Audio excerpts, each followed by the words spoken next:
Hello and welcome to the Sophus3 Automotive Summit, which this year is focusing on the subject everyone is talking about, e-commerce.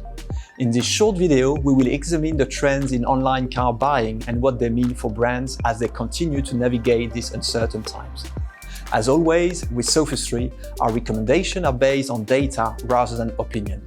And we would like to thank Paul, Sam and Tanya in our Insight team for the work they have put into this latest update. We won't rehearse the many challenges faced by the global car industry today. We are all too familiar with supply shortages and economic headwinds.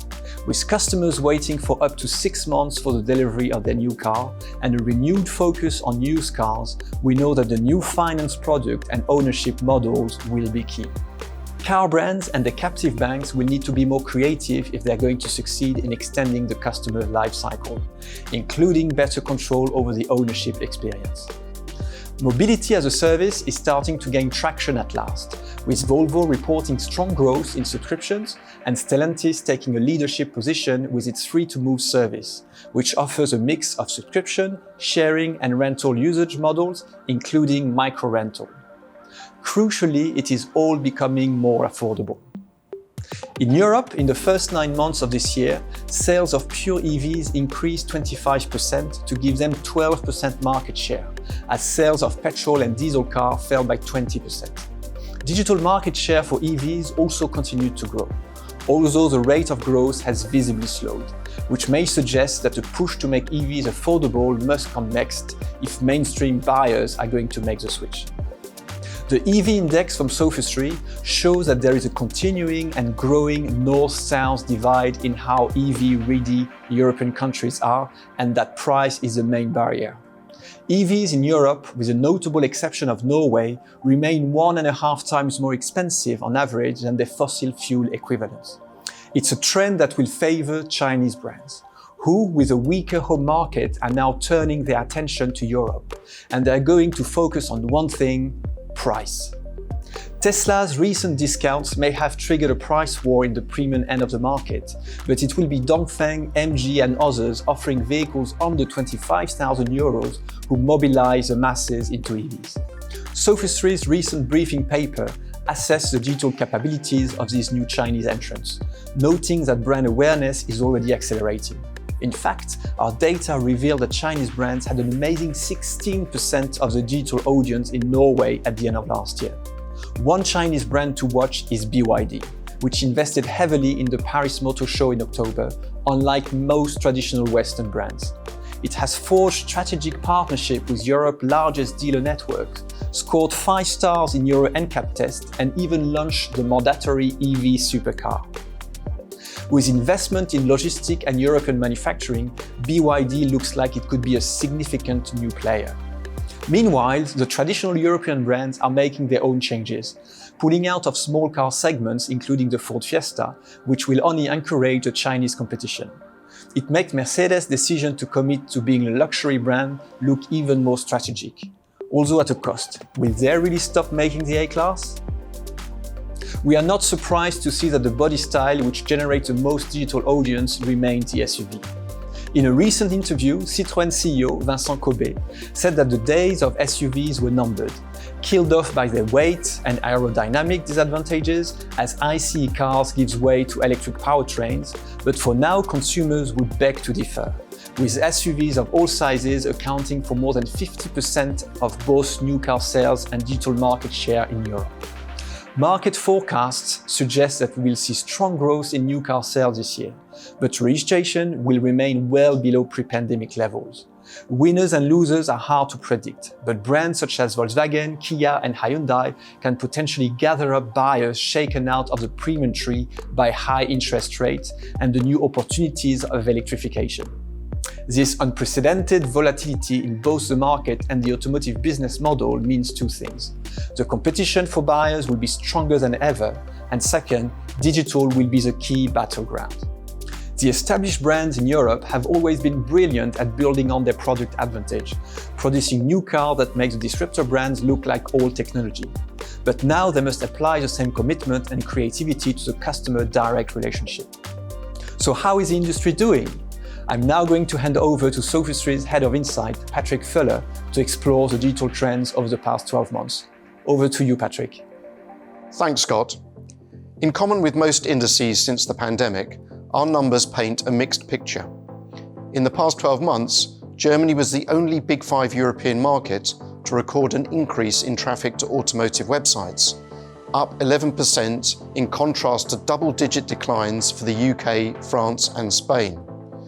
The overall trend in Europe is therefore down for now, despite the incremental spend from new entrants such as Polestar and other Chinese origin brands. We'd like to think that this trend was also driven by improved targeting, as car brands cut their marketing budgets and put pressure on their digital agencies to improve the quality of audience generated by their ad campaigns. After 2 decades of digital marketing by car brands, this is long overdue. Less than 0.1% of all visitors to car brand sites actually go on to perform a key action, such as booking a test drive. However, our latest funnel and engagement metrics suggest that the smaller audiences are not necessarily of higher quality. The disappointing reality is that the car industry lags well behind other e-commerce sectors, who typically see much lower bounce rates, where customers see just one page before leaving, as well as higher visitor duration and more pages per visit. It's a problem for an industry that has ambitions to become e-commerce focused and move from traditional retail to an agency model. Some 53% of car brands are now offering an e-commerce service of some sort, with 2 in 5 brands providing a full end-to-end purchase process.